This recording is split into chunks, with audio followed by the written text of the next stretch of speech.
విరామం తరువాత. మీ నాన్న నన్నేదో అన్నారని నేను అలిగి ఇక్కడికి వచ్చానని నీకెవరు చెప్పారు? ఆ మనిషి అలా మాట్లాడడం నాకేమైనా కొత్త? అంతా సవ్యంగా ఉన్న రోజుల్లో ఆయన నన్ను ఎలా చూసుకునేవారో తెలుసా? ఒక పువ్వులా చూసుకున్నారు.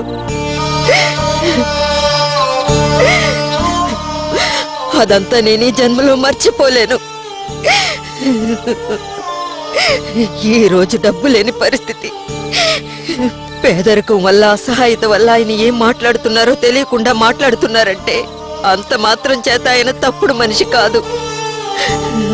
అది కూడా అర్థం చేసుకోకుండానే ఆయనతో కాపురం చేసి 4 పిల్లల్ని కని పెంచి ఇంత వాళ్ళని చేశానా? నాన్న మీద కోపం లేకపోతే మరెందుకు ఎవరితోనూ చెప్పకుండా అందర్నీ కంగారు పెడుతూ నువ్వు ఇక్కడికొచ్చి నించున్నావు? మా అమ్మాయినా నన్ను ఓదారుస్తుందేమోననే.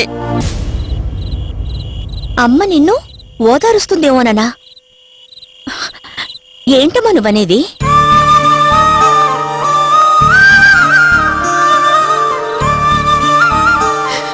ఓ గొడవో సమస్యో మనసులో ఏదైనా కష్టమో ఉంటే మా అమ్మ ఒడిని వెతుక్కుంటూ వచ్చి భారాన్ని దించుకుని కాస్త ఓదార్పు చెందుతాను.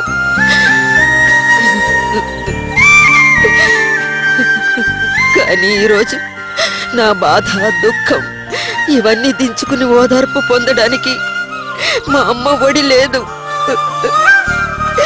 అందుకే ఆవిడ జీవించిన ఇంటిని చూసి ఓదార్పు పొందుతున్నాను.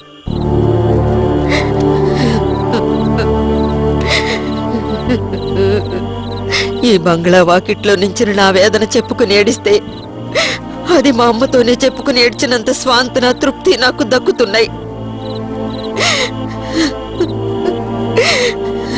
అర్థమైందమ్మా, కానీ ఇప్పుడు సడన్ గా నీకేమిటి కష్టం? అదేనమ్మా నాకు అర్థం కావడం లేదు. చెప్తానమ్మా. ఈరోజు మధ్యాహ్నం మన ఇంటికి హౌస్ ఓనర్ వచ్చారు. రండి, మన ఇల్లే. ఏ రూమ్ కావాలో తీసుకోండి. ఈ రూమ్ తీసుకోండి. ఈ రూమ్ చూడండి. వెళ్ళండి, లోపలికి వెళ్ళి చూడండి. చిన్న రూమ్ లా ఉంది. సరే, ఇది చూడండి. ఇదిగో, లోపలికి వెళ్ళి చూడండి. నచ్చిందేమో చూడండి, లేదంటే అక్కడ ఒక రూమ్ ఉంది.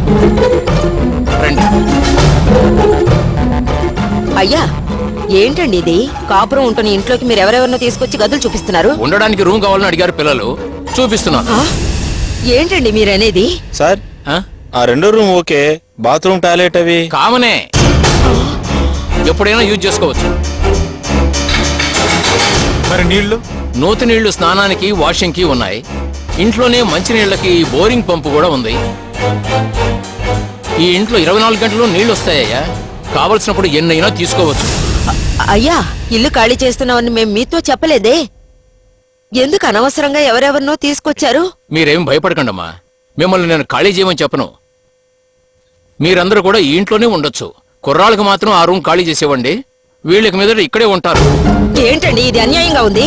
4 ఆడపిల్లలున్న ఇంట్లోకి సడన్ గా ఎవరో కుర్రాళ్ళని తీసుకొచ్చి వాళ్ళు ఇక్కడే ఉంటారు అంటున్నారు. చూడండమ్మా, న్యాయాల గురించి మీరు మాట్లాడకండి. న్యాయంగా ఈ ఇంటిని 6,000కి తక్కువ ఇవ్వరు. కానీ మీరు ఒకప్పుడు గొప్పగా బతికి ఇప్పుడు కష్టపడుతున్నారని 3,500కి ఇచ్చాను. 6 నెలలుగా అద్దె కొంచెం ఎక్కువ ఇవ్వండి అని అడుగుతూనే ఉన్నాను. మీరు బెల్లం కొట్టిన రాయిలాగా మాట్లాడమే లేదు. అలాగని నేను మాట్లాడకుండా ఉంటే మీలాగే నేను నడి రోడ్లో నుంచోవలసిందే. అందుకనే ఈ ఒక్క రూమ్ అయినా అద్దెకిస్తే బ్యాచిలర్స్ దగ్గర నుంచి నాకు 2,000 వస్తాయి. అప్పటికీ నాకు నష్టమే. ఏం చేస్తాను? మీరెన్ని కారణాలు చెప్పినా వయసులో ఉన్న ఆడపిల్లలున్న ఇంట్లో బ్యాచిలర్ కుర్రాళ్ళని తీసుకొచ్చి పెట్టడానికి నేనేమాత్రం ఒప్పుకోనండి. మీరు ఒప్పుకోరులే, ఇంకా మీరు పాత రోజుల్లోనే ఉన్నారు. ఇది నా ఇల్లు. ఇక్కడ ఎవరిని ఉంచాలనేది నిర్ణయించాల్సిన నేను. మీరెవరు ఒప్పుకోవడానికి? అయ్యా, ఇది మీ ఇల్లే, నేను కాదనడం లేదు. కానీ కాపురం ఉంటున్న ఇంట్లోకి ఇలా కుర్రాళ్ళని తీసుకొచ్చి నిలబడడం మీకే అరాచకం అనిపించడం లేదు? ఓహో, ఇది మీకు అరాచకం అనిపిస్తోందా? అయితే మీరు నేను అడిగిన అద్దె ఇవ్వండి. నేను వీళ్ళకి ఇంకెక్కడైనా ఇల్లు చూస్తాను. సడన్ గా ఇప్పుడు వచ్చి 2,000 ఎక్కువ ఇవ్వండి అంటే ఎవరైనా ఇవ్వగలరా చెప్పండి? ఇవ్వలేరుగా, మరైతే ఖాళీ చేయండి. 2 రోజుల్లో వెళ్ళిపోవాలి. మీ అడ్వాన్స్ విసిరి మీ మొహాన్ని కొడతాను. ఇదే ఇంటికి 50,000 అడ్వాన్సు 6,000 అద్దె ఇవ్వడానికి ఎందరో రెడీగా ఉన్నారు. 2 రోజుల్లో ఖాళీ చేయమంటే ఎలా చేస్తాం చెప్పండి?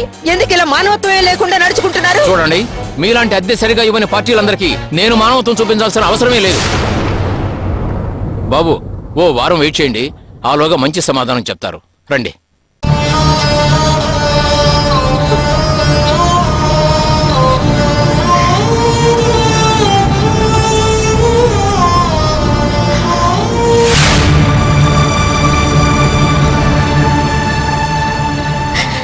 మా అమ్మ నాకు పసుపు కుంకుమంగా ఇచ్చిన ఇంత పెద్ద ఇంటిని చేజార్చుకుని ఈ రోజు హౌస్ ఓనర్ ఎదుట అవమానపడి తలదించుకోవలసి వచ్చింది. అది తలుచుకుంటే మనసు ఆగలేదు.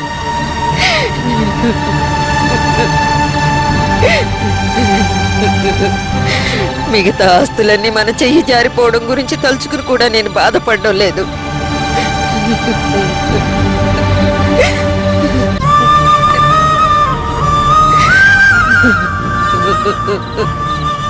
ఇది నా పుట్టింటి వారి కానుక, నా తల్లి బడి. ఇది కూడా నాకు దూరం అయిపోయిందే. మా అమ్మ పోయిన తర్వాత ఈ ఇంటినే నా తల్లి ఒడిగా అనుకునేదాన్ని. ఈరోజు లోపలికి వెళ్ళి కాసేపు అక్కడ కూర్చోవడానికి కూడా అవకాశం లేకుండా పోయింది. అమ్మా, దిగులు పడకమ్మా. నీకు తెలుసు కదా, ఇంటి కేసు విషయంగానే ఈ రోజు కూడా హియరింగ్కి వెళ్ళొచ్చాను. కేసులో మనం గెలుస్తామని లాయర్ గారు నమ్మకంగా చెప్పారమ్మా. ఈ ఇల్లు, ఈ చోటు తప్పకుండా మన చేతికి వస్తాయమ్మా. ధైర్యంగా ఉండమ్మా. నీ నోటి మాట ఫలించాలమ్మా.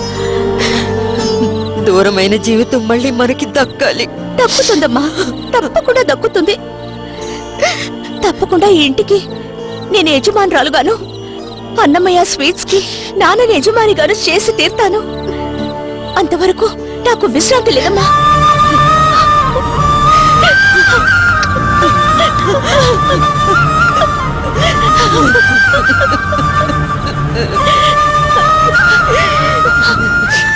అమ్మా, ఏడవకమ్మా.